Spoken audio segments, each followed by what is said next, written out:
On Tuesday morning, a number was published that will help decide what about 71 million people get paid next year. Almost nobody read it. It was not the headline. It was 4 rows below the headline in a table most people scroll past. The number was 327.104. By the end of this, you will be able to do 3 things with that number. You will be able to work out next year's Social Security raise yourself in October before the announcement. You will know why the raise always arrives late and exactly how late. And you will know something about the index that sets it that is written on a government website in plain English and still manages to surprise almost everyone who reads it. None of this is a secret. That is the strange part.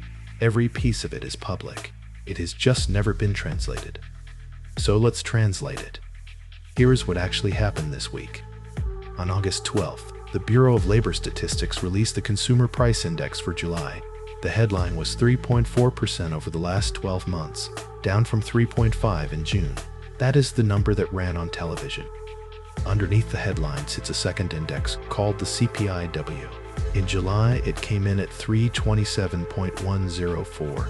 Hold on to that. Within a few hours, 3 different organizations published estimates of next year's Social Security cost of living adjustment. The Senior Citizens League said 3.6%, cutting its own earlier estimate of 3.8. ARAP said 3.5.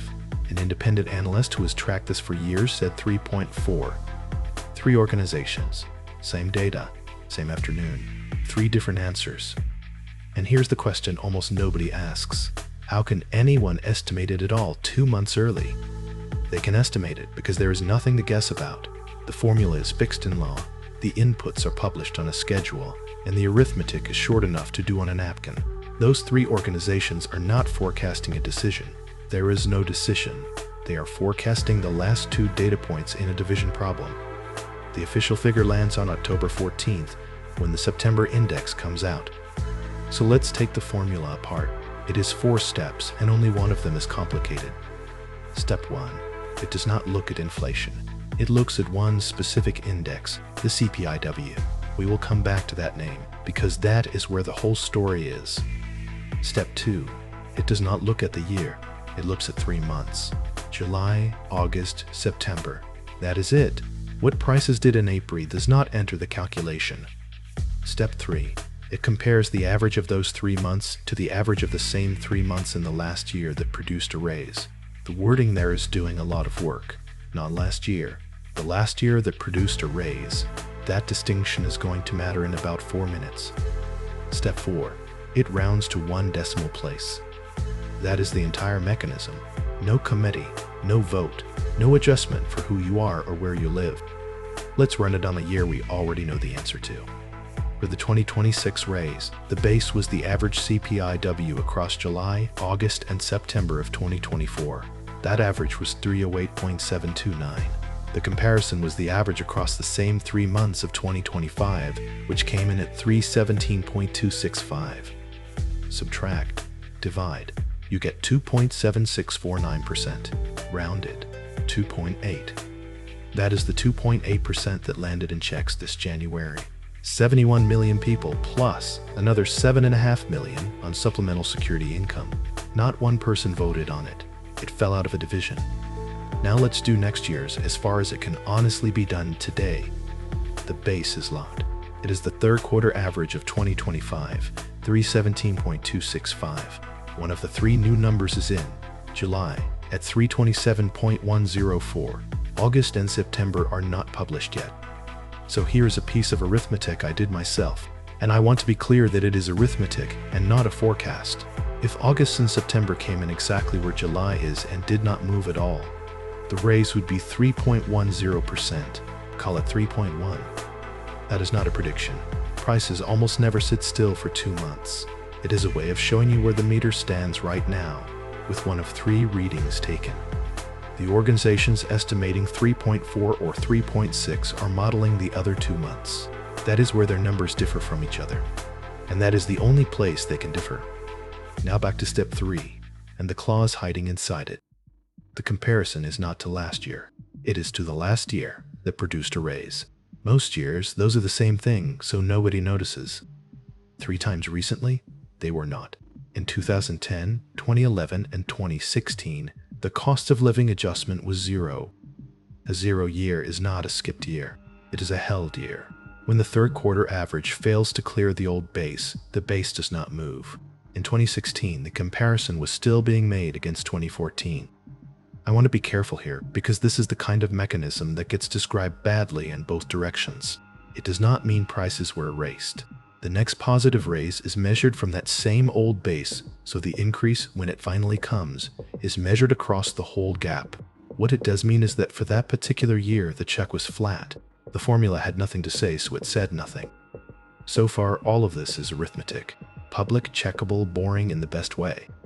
The next part is not arithmetic. The name of the index is worth saying out loud. CPI-W stands for the Consumer Price Index for urban wage earners and clerical workers. Wage earners, clerical workers. That is not a nickname. It is a defined population, and it has entry requirements. To be counted in that index, a household has to meet two conditions.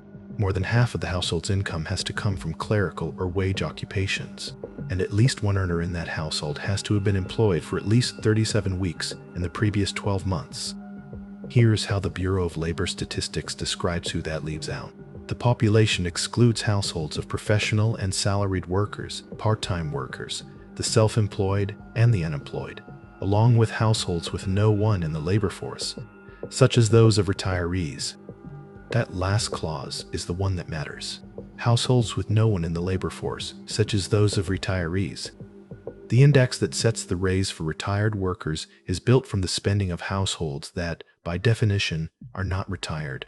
It covers roughly 30% of the American population, and that 30% is defined by having a job.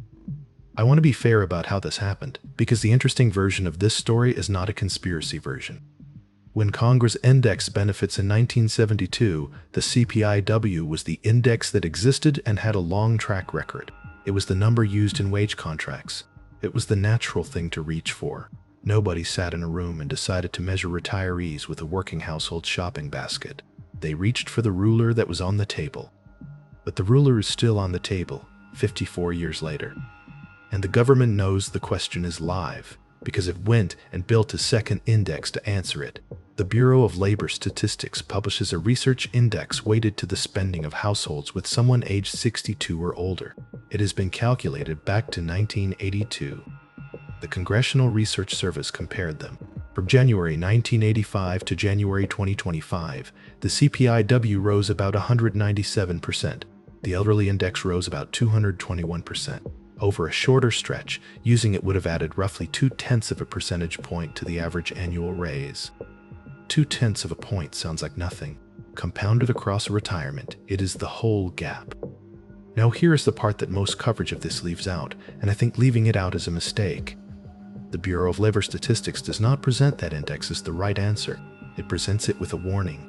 Because the elderly index uses the same geographic areas, the same retail outlets, the same items, and the same prices as the general index, it does not capture where older households actually shop, or what they actually pay at the counter after Medicare. The agency says the research series may carry larger measurement error than the published ones, and that conclusions drawn from it should be treated as tentative.